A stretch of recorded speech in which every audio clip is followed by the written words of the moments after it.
Disclaimer. This is a work of complete fiction created solely for entertainment purposes.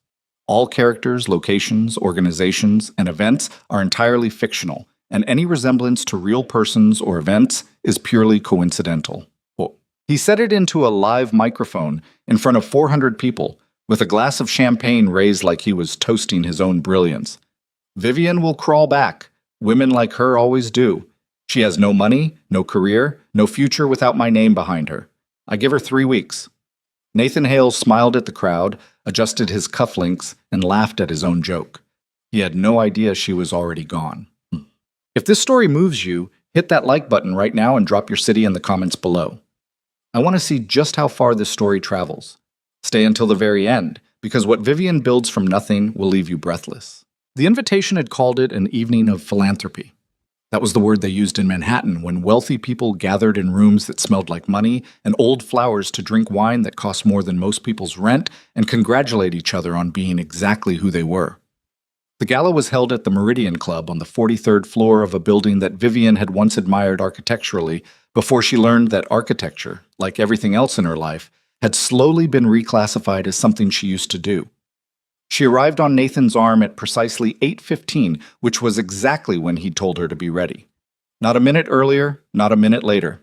Nathan Hale operated on schedules the way surgeons operated on bodies, with total confidence that anything left unmanaged would become a problem.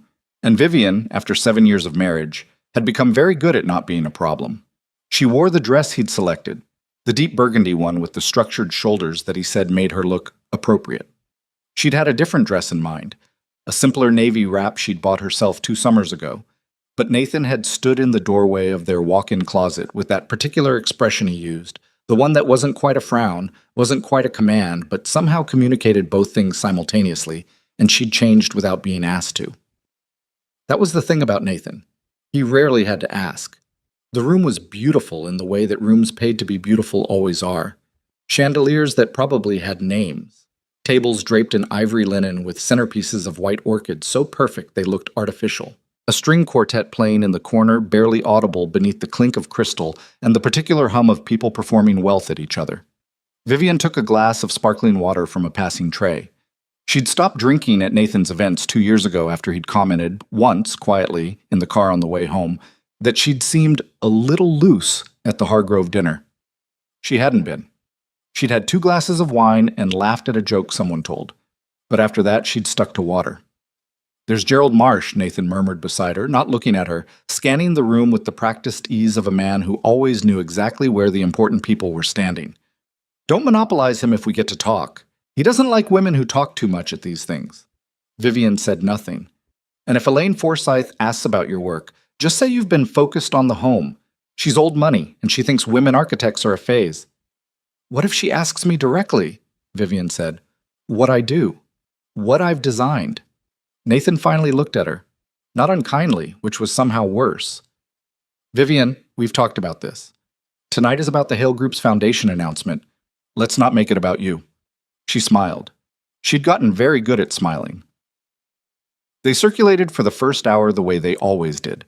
Nathan leading, Vivian 2 steps behind, close enough to appear united, far enough to make clear who the primary presence was. She shook hands and said, "Lovely to meet you," and "Yes, Nathan's work is extraordinary," and "No, I've been taking some time away from projects."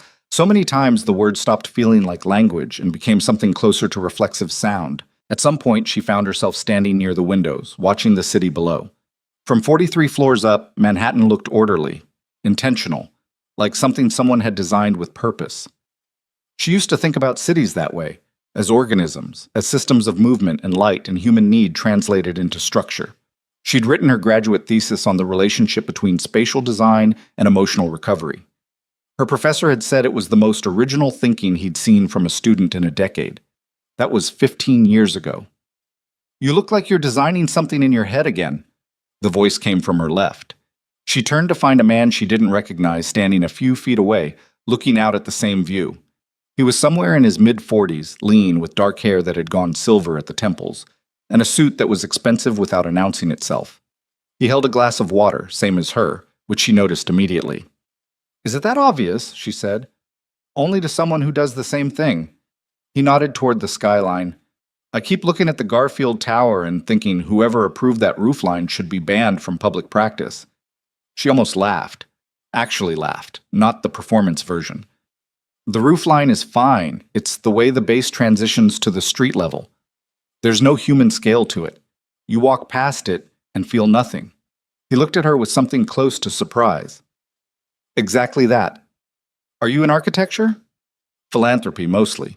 But I spent 5 years in urban development before I realized I was better at giving money away than I was at making decisions about where to put load-bearing walls. He extended his hand.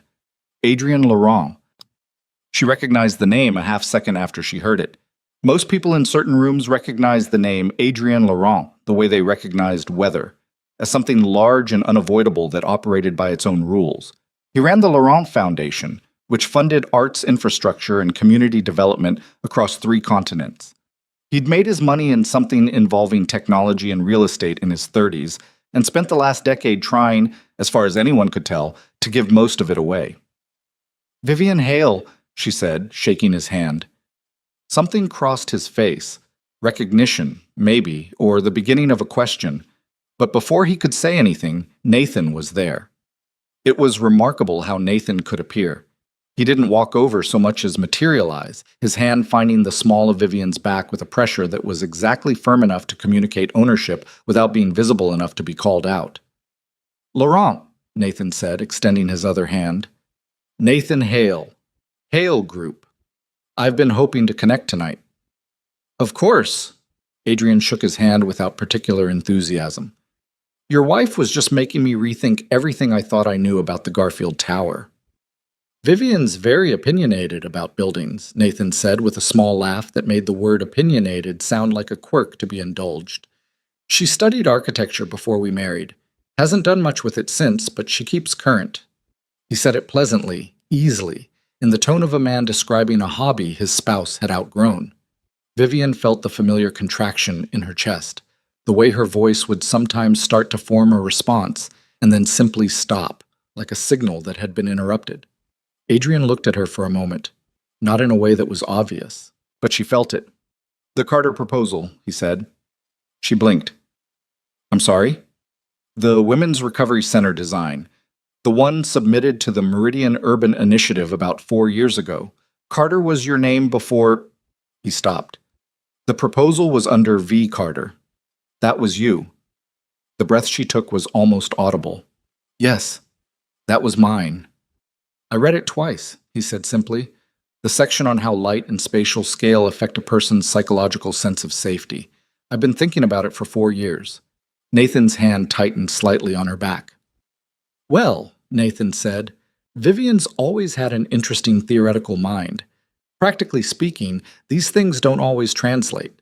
He smiled at Adrian with the confidence of a man who'd never been wrong about anything. Speaking of practical matters, I'd love to talk to you about the Foundation's interest in the West Side Corridor development. We're putting together a proposal that I think would align very well with your public space initiatives. And like that, the conversation moved. Nathan steered it the way he steered everything. Vivian stood there for another 4 minutes, said nothing of substance, and eventually excused herself to find a restroom she didn't actually need. She stood in the marble bathroom of the Meridian Club and looked at herself in the mirror for a long time. The woman looking back at her was 38 years old.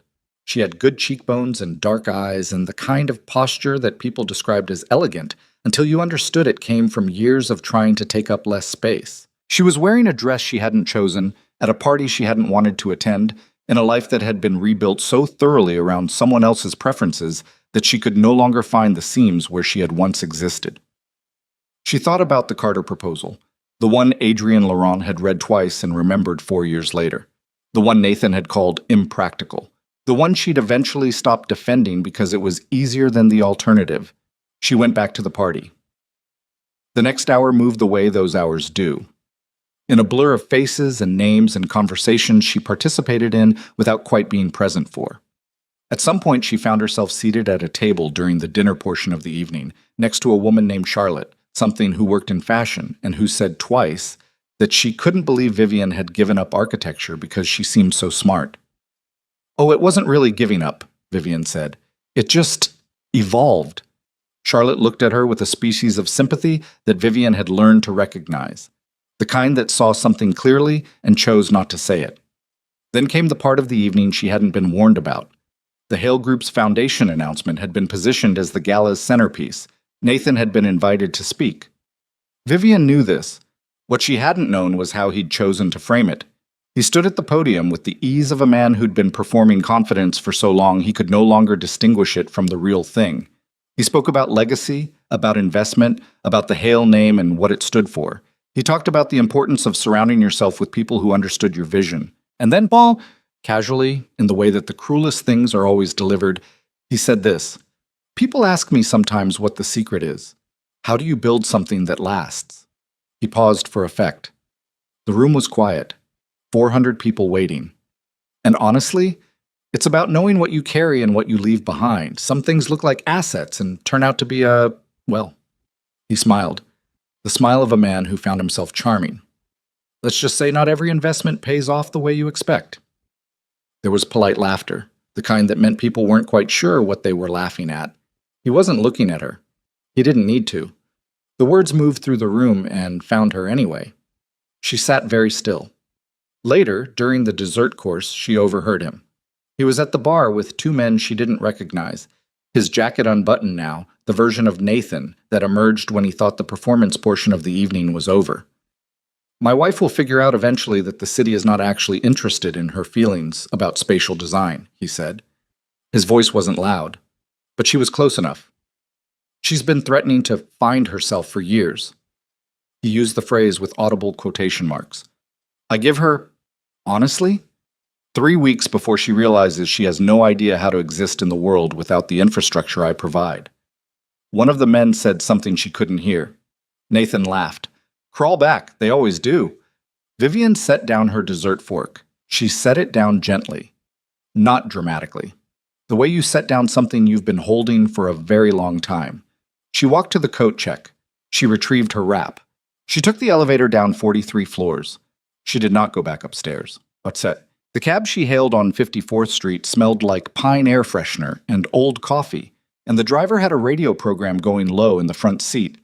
Something talk-based that she couldn't quite make out. She gave him the address of their apartment on the Upper East Side. She sat in the back and watched the city move past the windows. She was thinking very clearly. This surprised her. She'd expected, if this moment ever came, that it would feel like panic, like jumping from something high. Instead, it felt like stepping off a curb she'd been standing on for years, hesitating while traffic passed below. At the apartment, she moved quickly. Not because she was afraid Nathan would come home. She knew his patterns, and the bar conversation she'd overheard meant he'd be at the Meridian until at least midnight. But because she didn't trust herself to slow down. Slow down and she'd start negotiating with herself. Start listing reasons. Start making the same calculation she'd made 100 times in the past 3 years and arriving at the same paralyzed conclusion. She took the smaller suitcase from the guest closet. Navy, with a broken zipper pull she'd never gotten around to having fixed. She packed the things that were hers, the things she could identify as hers without ambiguity, 3 changes of clothes. Her sketchbooks, 5 of them, various sizes, filled with drawings she'd made when Nathan wasn't home. Her laptop. Her passport, which she kept in a fireproof box in her studio along with her birth certificate and the documentation from her mother's small estate, because she'd learned early that you keep your documents where you can find them fast. A wool cardigan her sister had given her 8 years ago that had survived 2 moves and she couldn't leave it. She found $27 in cash in the inner pocket of a coat she hadn't worn since February. She stood in the foyer of the apartment, marble floors, a console table Nathan had paid $12,000 for, a photograph of the 2 of them at someone's wedding that she walked past every day without looking at anymore. And she thought, this is the last time I stand here. The thought landed clean and clear, without the ragged edges she'd have expected. She left. The motel she found was in Queens, 20 minutes from the airport, and it cost $64 a night that she didn't have the cash to cover. So she put it on the credit card that was in her name alone. A card she'd opened 3 years ago without telling Nathan, not out of any particular plan, but out of some instinct for self-preservation she hadn't fully understood at the time. She'd kept the balance low and the statement paperless, and Nathan had never asked about it, which meant either he didn't know or didn't care. And either possibility revealed something about the architecture of their marriage that she'd spent years not examining. The room was small. The carpet was aggressively patterned in a way that suggested someone had once believed this would make it easier to hide stains. There was a window that looked out at a parking lot, and, beyond it, the elevated rumble of a train line. The bathroom had a rust stain along the bottom of the tub. It was the most honest room she'd been in years. She sat on the edge of the bed and opened her laptop. She had 46 emails. She didn't read them. She opened a new browser tab and searched, Divorce Attorney Manhattan.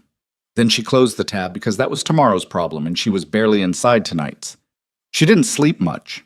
She'd been feeling unwell for about 2 weeks, a persistent low-grade nausea that she'd attributed to stress because there had been plenty of stress, and because attributing physical symptoms to emotional causes was a habit she'd developed in a marriage that didn't leave much room for legitimate illness. But lying in the motel room at 3 in the morning with the train sounds coming through the window, she did the arithmetic she'd been avoiding. She knew before she went to the pharmacy the next morning, the way you sometimes know things before the evidence confirms them, not with certainty, but with the particular weight of something that has already become true. She bought the test at a drugstore 2 blocks from the motel. She stood in the bathroom with its rust-stained tub and waited the required minutes, and then looked at what was there to be looked at. 2 lines. She sat down on the edge of the tub. She put her face in her hands. She stayed like that for a long time, not crying exactly, but not crying either. Something in between, something that didn't have a clean name. Then she took her hands away from her face.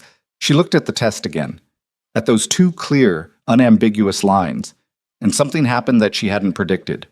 She got angry, not at the pregnancy, not at the situation's inconvenience or its terrible timing or the way it complicated every calculation she'd made the night before. She got angry at the version of herself that had been about to spend the next 3 months figuring out how to make this survivable inside the life she'd just left.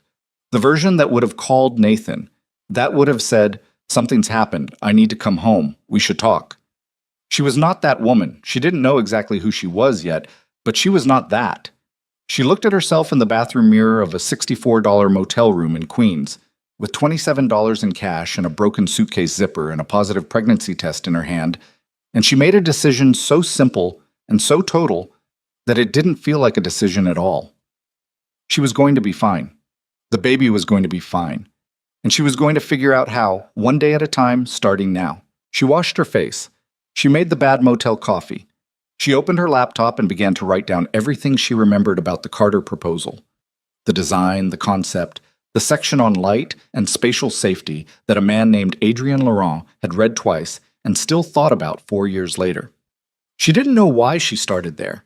Maybe because it was the last thing that had felt like hers. Maybe because designing something, even on paper, even in a $64 motel room with train sounds outside the window, was the only thing she knew how to do that no one had ever been able to take away from her. She wrote until the light outside the parking lot changed from dark to gray to the pale thin yellow of an early morning in November. She was not, as it turned out, going to crawl back. She was going to build something. She just didn't know yet how far she'd have to go to do it. The call came on a Tuesday, 11 days after she'd left. Vivian was sitting at the small table in the motel room. She'd moved to a different one, slightly cheaper, farther from the train line, eating a container of soup she'd bought from a grocery store 3 blocks away because it was the most food she could get for $4.29. She'd been tracking her spending in a notebook with the same precision she used to track structural load calculations, which was either an admirable skill or evidence of how badly things had gone, depending on how you looked at it. The number on the screen was a Manhattan prefix she didn't recognize. She almost didn't answer.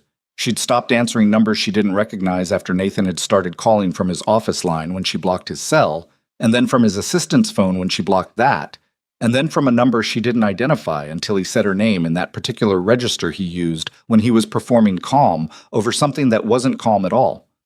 But this wasn't his office prefix, and she answered because she was 38 years old and alone in Queens, and some part of her brain apparently hadn't gotten the message about caution. "Ms. Carter," a pause.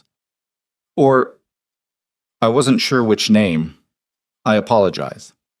She recognized the voice a half-second later, not because she knew it well, but because some voices carry a quality that makes them identifiable even in brief encounter. Measured. Not performance measured, the way Nathan was measured. Actually measured, like someone who thought before speaking and considered it worth the extra second. "Mr. Laurent," she said. "I heard you left the gala early," he said. "I was glad to hear it, actually. That's not a compliment to the gala." She didn't say anything. She put the soup down. "I'm going to be direct with you," he said, "because I think you've probably had enough of people not being direct. I'm aware of what Nathan said at the bar that night. I was standing nearby. I don't think he knew I was there." The particular quality of embarrassment she felt in that moment was complex. Not the hot, immediate kind. The slower kind. The kind that comes from understanding someone has witnessed something you've been quietly surviving. "Mr. Laurent, Adrian, please. Adrian." She looked at the motel room wall. Someone had taped over a crack in the plaster with a strip of duct tape that had since yellowed at the edges. "I appreciate the call. I'm not entirely sure what you're calling about." "I looked up your work," he said. "The full portfolio. Not just the Carter proposal, though that's the centerpiece. Your graduate thesis. The community housing study you co-authored in 2013. The renovation proposal for the Belmore district that the city killed in committee." A pause. "They should not have killed that proposal. The committee disagreed. The committee was wrong." No elaboration. Just the statement, flat and certain. "You're an exceptional architect, Ms. Carter, and I don't say that as flattery. I say it because I've worked with enough architects in the past decade to have an informed opinion, and your design philosophy is genuinely rare." She was quiet for a moment. The soup was getting cold. "I haven't practiced in 4 years." "I know. I don't have an office. I don't have a team. I barely have a—" She stopped.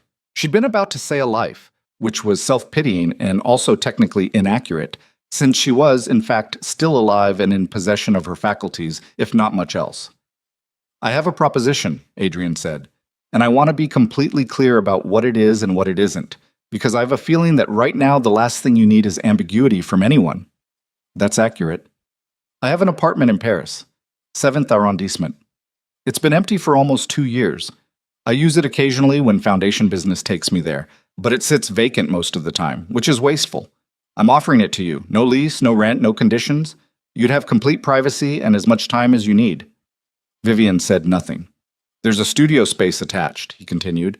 "It was used by the previous tenant for painting, but the light's good. North-facing windows.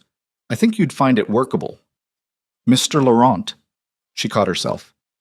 "Adrian, I don't understand why you're doing this." "That's a fair question." She could hear him thinking, or the quality of silence that suggests thinking is happening. "I've watched Nathan Hale operate in this city for a long time. I've watched what proximity to him does to people who are talented and don't fit neatly into the shape he needs them to be. And I had a front row seat the other night to exactly the kind of thing I'm describing." Another pause. "I also read your proposal 4 years ago, and the section on spatial safety and recovery has been sitting in my head ever since because I've been trying to find someone who could translate that idea into an actual building, and I haven't found anyone who comes close to what you were describing.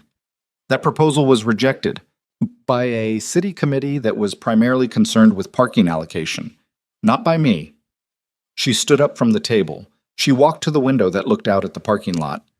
There was a woman in the parking lot loading groceries into a car, and for a strange moment Vivian watched her and thought about the ordinary logistics of life, how you buy food and carry it home and put it away and do it again next week, and how she hadn't had a home to carry anything to in 11 days. "You're offering me a place to live and a place to work," she said, "in Paris, which is not in New York, which is where I live." "You're in a motel in Queens," he said, not unkindly. "I don't think New York is where you live anymore." She didn't ask how he knew that. Powerful people always knew things. The question was what they did with the knowing. "No conditions," she said. "You said that." "None." "What do you get out of this?" He was quiet for a moment, and she appreciated that he didn't answer immediately, because immediate answers to that question were always wrong. "Eventually," he said, "I'd like to talk about the Recovery Center proposal. Not now, not soon. When you're ready, if you're ever ready. I've been trying to fund the right version of that project for 3 years, and I think you're the person who should design it. But that conversation is entirely separate from this one. The apartment is yours regardless of what you decide about the project. People don't do things without conditions, she said. In my experience. I know, he said. That's what makes your experience, in this particular regard, limited. She almost smiled. Almost. She looked at the duct tape over the crack in the wall, at the notebook of expenses on the table, at the soup that had gone completely cold. She was 8 weeks pregnant. She had less than $300 of available credit on her card, and a broken suitcase, and 5 sketchbooks, and a laptop. She had no office and no clients, and a professional reputation that Nathan had spent 4 years systematically undermining by the simple method of never letting her use it. She thought about what it would mean to say no, the specific texture of what came after no, the attorney she hadn't called, the couch surfing she'd have to arrange, the city that Nathan had seeded with his version of her departure, which she could already imagine, had already seen previewed in the way his friends' wives had stopped returning her texts. She thought about Paris, which she'd visited exactly once, on her honeymoon, when Nathan had spent most of it on his phone. I have a condition of my own, she said. Tell me. I don't want anyone to know where I am, including, especially, anyone connected to Nathan. Understood. The apartment is registered to the Laurent Foundation's property holdings. Your name won't appear on anything. And I want to be clear, she said, her voice steadying in a way she hadn't expected, that I'm not looking for someone to take care of me. I'm looking for enough space to take care of myself. Miss Carter. And there was something in his voice now, not warmth exactly, but something adjacent to respect. That's the only thing I'm offering. She exhaled. Okay, she said. I'll have my assistant send logistics to this number. The apartment will be ready by Saturday. Adrian. She stopped him before he could end the call. The section on spatial safety and recovery. In the proposal. The part you've been thinking about for 4 years. Yes. I've been thinking about it too, she said. I just haven't had anywhere to put the thoughts. She heard, at the other end of the line, something that wasn't quite a breath and wasn't quite a laugh, but existed in the space between the two. Saturday, he said, and hung up. She sat back down at the table. She picked up the soup. It was cold and she ate it anyway, because she was hungry, and because she was done performing not being hungry when she was. She didn't tell anyone she was leaving. That was the practical reality of the life she'd built, or the life that had been built around her, for 7 years. The friends she'd had before Nathan had gradually become friends she used to have, through the ordinary mechanism of never being available, never being able to commit to plans without checking, slowly becoming someone who canceled more than she showed up. The friends she'd made during the marriage were Nathan's friends first, and her acquaintances second, and she'd already seen which direction that tilted when the marriage stopped functioning. Her sister Margot lived in Portland. They talked on the phone irregularly, in the way of people who care about each other but have let the maintenance of the relationship slide. Vivian called her from the parking lot of the motel the afternoon before she flew out. Viv. Margot answered on the second ring, which meant she was probably near her phone, which meant this was either good timing or the beginning of a conversation Vivian wasn't ready to have. Hey! Vivian leaned against the exterior wall of the motel. The November air was sharp and gray. I need to tell you something. Are you okay? I left Nathan. Silence. Not the surprised kind. The kind that comes after a long time of not saying something that needed to be said. Okay, Margot said finally. I know. When? 11 days ago. 11 days. Margot's voice shifted in a way that carried the specific texture of an older sibling who is trying not to say, "Why didn't you call me?" Where are you? Queens, motel. Vivian, I'm fine. I mean, I'm not fine, but I'm okay. I need you to listen for a minute without trying to fix anything. A pause. Okay. I'm going to Paris. The silence this time was a different shape. Paris? Someone is offering me an apartment, a place to work. I'll explain the whole thing eventually, but I'm leaving Saturday and I wanted you to know where I am. Who is offering you an apartment in Paris? Someone I met at a gala, a philanthropist. His name is Adrian Laurent. You can look him up. He's Vivian. Margot's voice had the quality of someone pressing both feet into the ground. You met a man at a party, and 11 days later, you're moving to his apartment in Paris. It's not his apartment. It belongs to his foundation. That's a distinction that doesn't reassure me as much as you think it does. I know how it sounds. It sounds like you left one situation and you might be walking into another one. Vivian was quiet. The parking lot had a pigeon eating something near the dumpster. She watched it. I've thought about that, she said. I've thought about it a lot. And I think there are people in the world who do things because they want something from you. And there are people who do things because they've seen something true about you and they want to give it back to you. And I'm not saying I'm certain which one this is, but I've spent 7 years only meeting the first kind of person, and I think I've gotten good enough at recognizing them that I can tell the difference. Margot was quiet for a moment. Are you healthy? A beat too long. Mostly. Vivian. I'm pregnant. The silence was total. 8 weeks, Vivian said. Before you ask, Nathan doesn't know, and I'm not telling him. Not yet. Maybe not for a long time. Viv. Her sister's voice was different now, not alarmed, something older and quieter. Okay. Okay. Okay. You're going to Paris. You're pregnant. You're going to call me when you land. Yes. And if this Laurent person turns out to be one of the first kind, then I leave, Vivian said. I know how to leave now. She heard Margot exhale, slow and deliberate. Call me when you land. Adrian's assistant, a brisk, capable woman named Sylvie, who communicated in precise sentences and never asked questions that weren't necessary, met Vivian at Charles de Gaulle with a car and a folder containing the apartment keys, a list of nearby grocery stores, the Wi-Fi password, and a handwritten note that said, in Adrien Laurent's handwriting, which turned out to be unexpectedly neat for a man who ran 3 foundations across 2 continents, the studio has supplies left by the previous tenant. Take what you need, throw out the rest. A.L. The apartment was on a quiet street in the 7th, the kind of Parisian street that looked like it had been arranged by someone who understood that beauty should feel accidental or it becomes exhausting. 3 floors up in a stone building with a door code and a staircase that was slightly uneven in the way of very old stairs that have settled into themselves. The apartment itself was not large. 2 bedrooms, a kitchen, a sitting room with tall windows that looked out over the street below. Clean, simply furnished. Clearly professionally staged at some point, but with evidence of actual habitation worked into the corners. A water stain on one windowsill from a plant that no longer sat there. A bookshelf with a handful of books left behind. The studio was through a door off the sitting room. It was not large either, but the north-facing windows were real, and in the gray November afternoon, the light that came through them was flat and clear and exactly the kind of light you wanted when you were trying to see things as they actually were.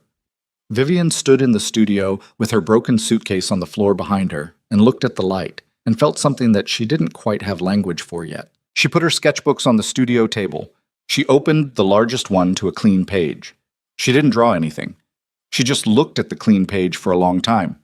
Then she went to find food, because she was nearly 12 weeks pregnant and her body had developed very clear opinions about what happened when she ignored it for too long. The first week was strange in the way that all sudden silences are strange after long noise.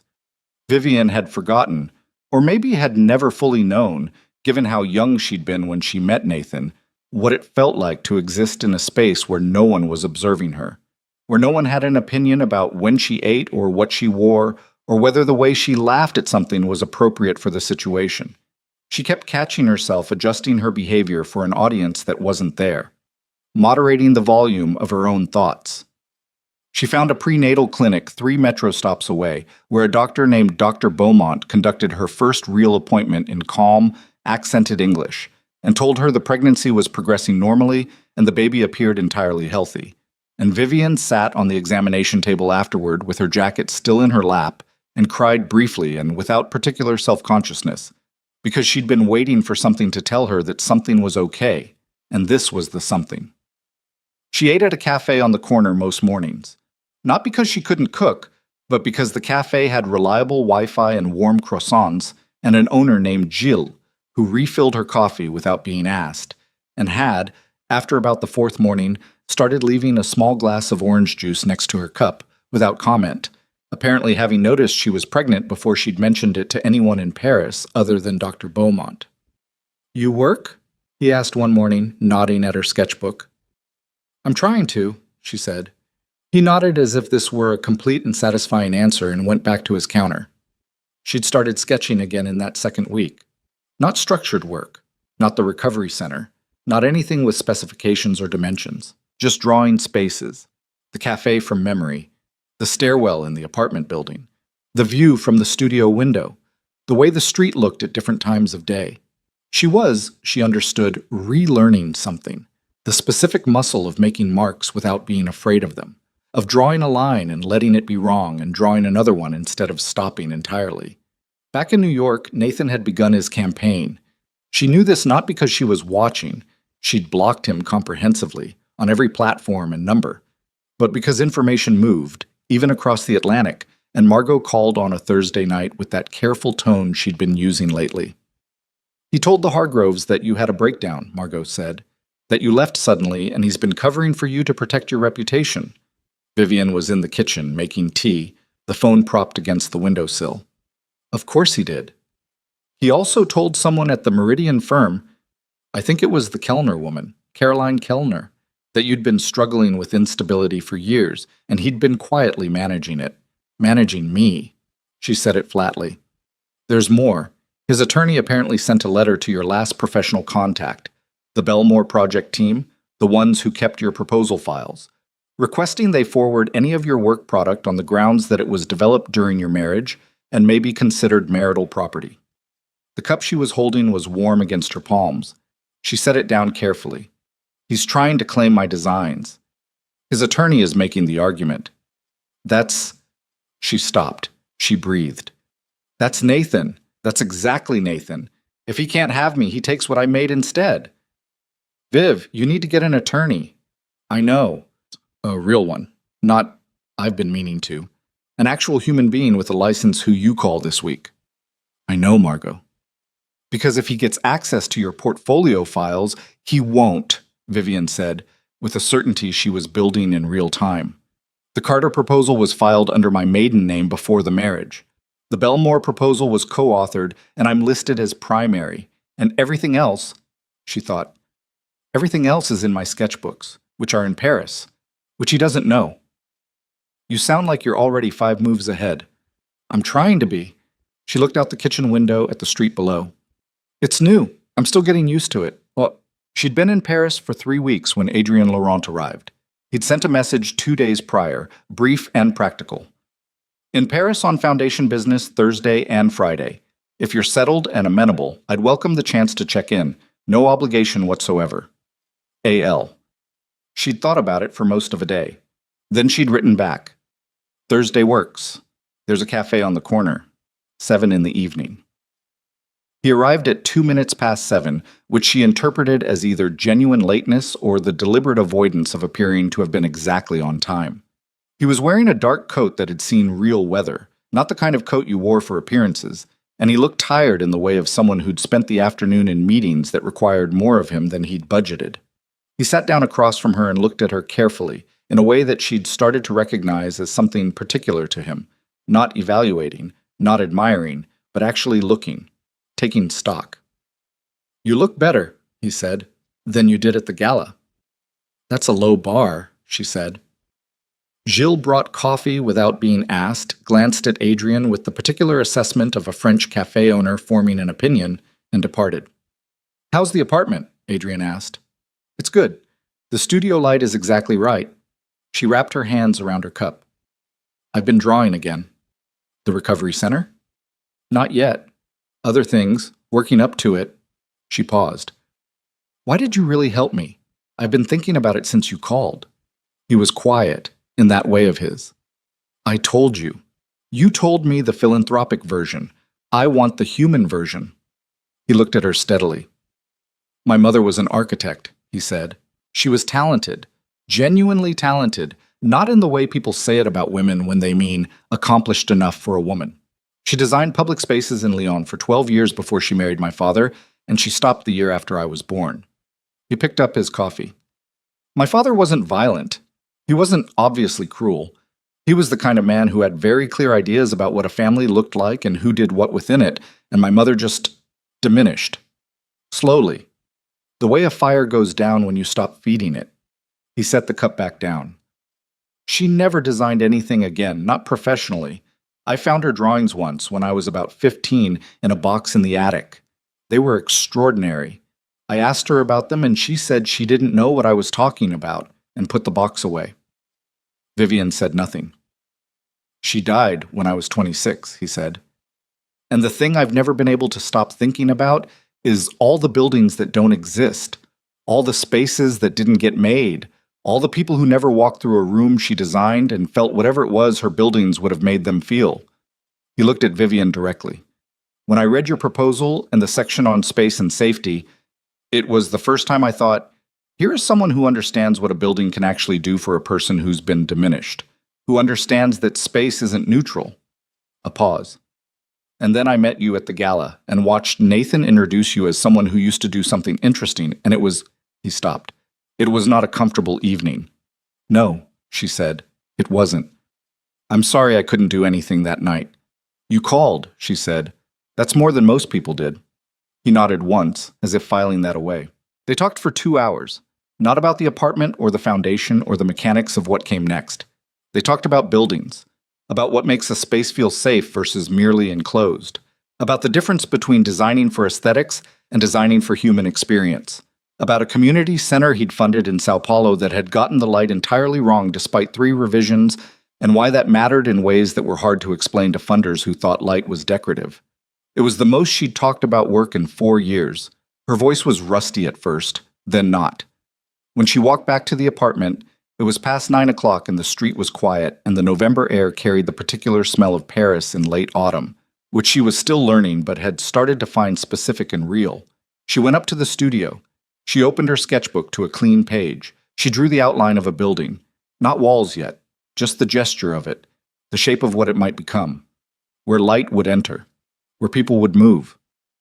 The central space that would make someone walking in for the first time feel neither small nor exposed but held, like the room knew they were there and had been waiting. She drew for 2 hours without stopping. The building wasn't complete, wasn't close to complete. It was a rough set of marks on paper that would require months of work before they became anything real. But it was there.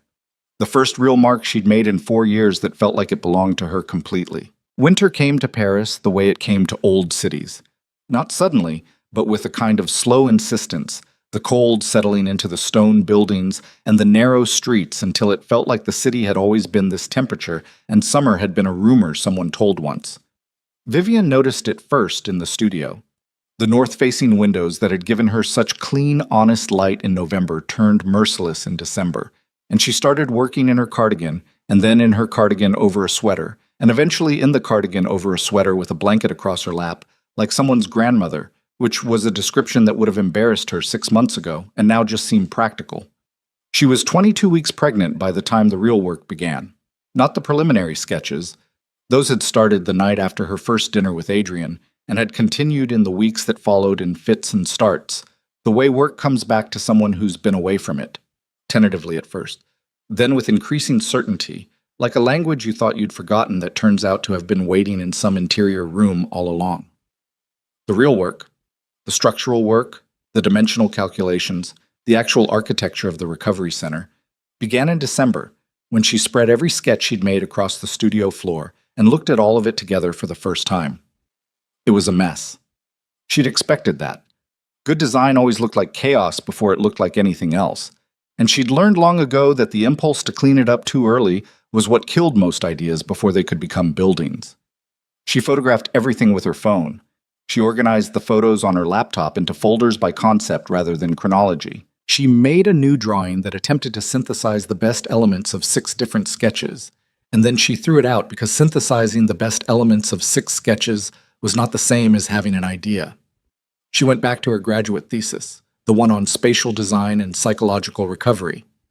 She'd had a copy on her laptop, the original file, not the published version, and she opened it for the first time in years and read it straight through one December afternoon while the sleet came sideways past the studio windows. It was good.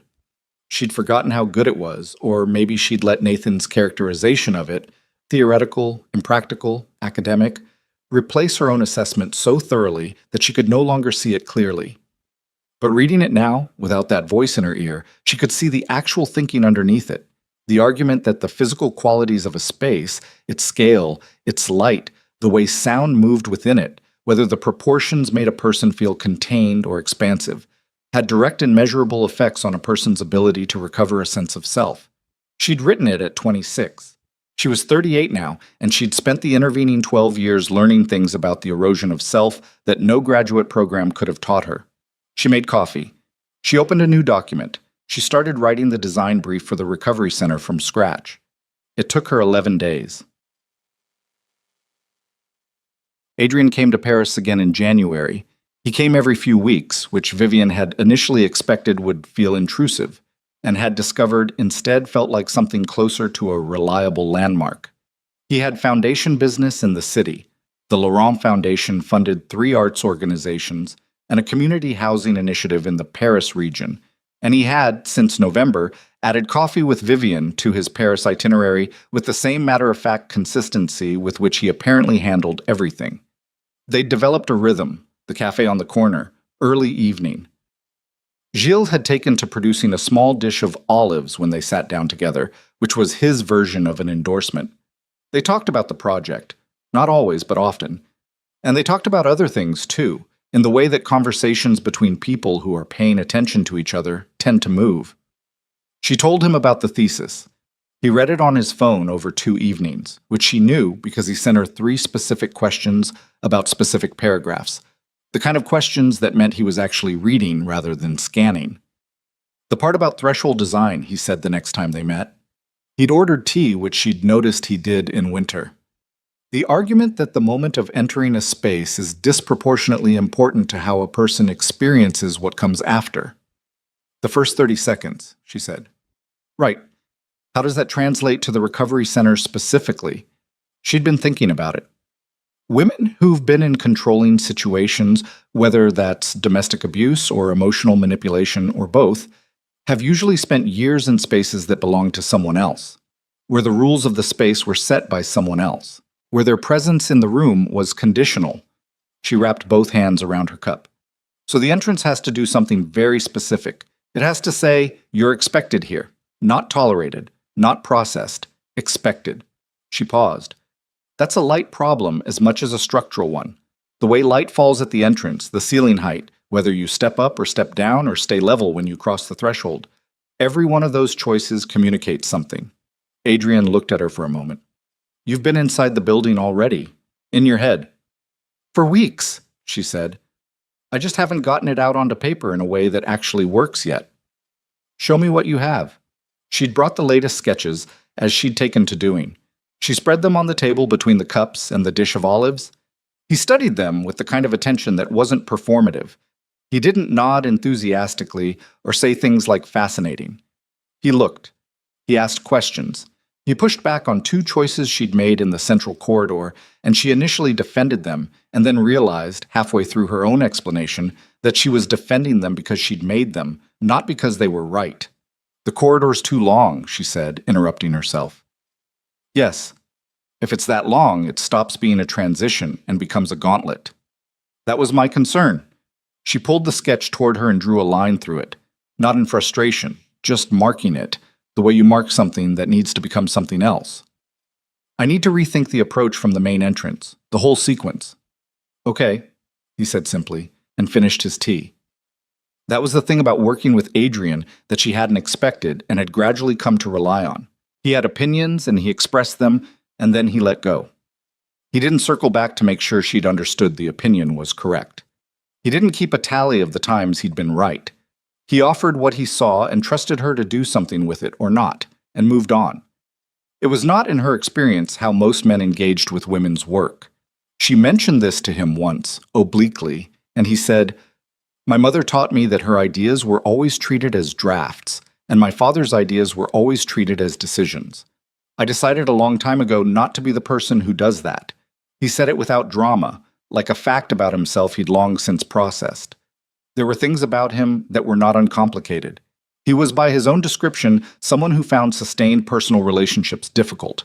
He'd been in 2 serious relationships as an adult, he told her one evening when the conversation turned personal, both of which had ended not in crisis but in the slow mutual recognition that he was better at caring about the world in aggregate than at the sustained patient attention required by a single other person's daily life.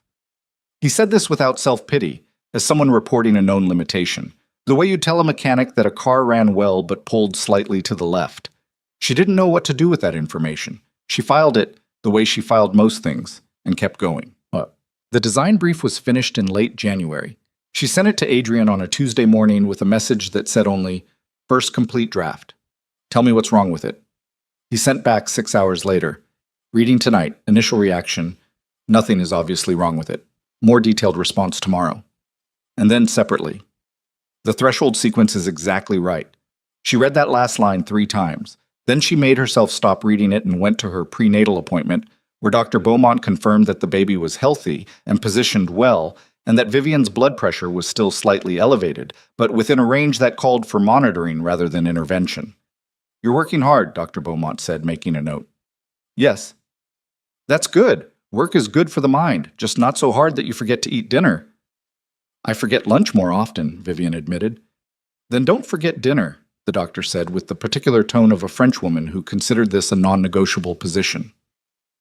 Vivian took the metro home. The baby moved. Not for the first time, but more decisively than before. A real movement rather than the ambiguous flutter of the early weeks. She sat in the metro car and felt it, and looked around at the other passengers, none of whom knew, and had a moment that she didn't know how to describe to anyone, the simultaneous reality of being completely alone and not alone at all. She was going to be someone's mother. That fact had been true since November, but it had been hitting differently lately, in the way that proximity to something changes how it lands. She was going to be responsible for a person who would one day be able to walk around and have opinions about things, and who would need from Vivian not a performance of competence, but the actual thing. She thought that was probably the most clarifying thought she'd had in her adult life. February arrived, and with it, Nathan. She didn't know he was coming. She wouldn't have known until he was there, because the number he called from was one she'd never seen. International. She registered that before she registered anything else, and answered it because Dr. Beaumont's practice sometimes called from different numbers. "Vivian?" She was in the studio. She had a pencil in her hand. She set it down with the care of someone who understands that if they drop it, they won't pick it back up the right way. "Nathan." Her voice came out flat, not shaking. She noted that with something close to detachment. "I'm in Paris." A pause designed for effect. "I think we should talk." The particular sensation that moved through her was not quite fear and not quite anger. It was the feeling of something you thought you'd put down turning out to still be in your hands. "How did you find me?" she said. "Does it matter?" The voice she remembered, the one that was always slightly amused by questions it considered beneath it. "I'm at the Beaumont Hotel. I'd like you to come." "I'm not coming to your hotel, Nathan." "Then I'll come to you. I know the building." She looked around the studio, her sketches on the table, her sketchbooks on the shelf. The space she'd spent 3 months making into something that worked and felt like hers. "No," she said. "You won't." A beat. His voice shifted register, still controlled, but underneath the control, the thing that was always underneath the control. "Vivian, this has gone far enough. I don't know what you think you're doing here, but you're pregnant with my child." "How do you know that?" Silence. "How do you know I'm pregnant, Nathan?" She kept her voice even. "Who told you?"